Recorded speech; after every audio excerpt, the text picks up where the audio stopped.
siglang kaanib din po ako sa dati kong relihiyon kasi isa po akong choir member. Nabago po yung pananampalataya ko na yon nung panahong high school po ako.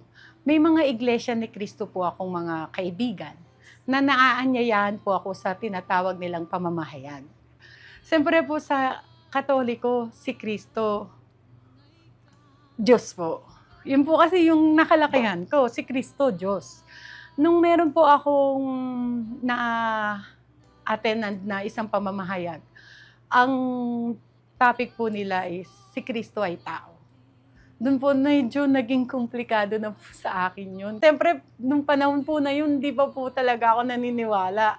Tapos sabi po niya sa akin, sige po para maliwanagan kayo, basahin niyo po itong Biblia. Yun po, doon ko po nabasa na si Kristo, hindi sa Diyos, tapos si Kristo, tao, kung ano po yung difference ng Diyos at saka si Kristo. Naunawaan ko po sa panahon ng pagdodoktrina sa akin na si Kristo pala ay hindi Diyos, kung hindi ang amang nasa langit ang nag-iisang Diyos.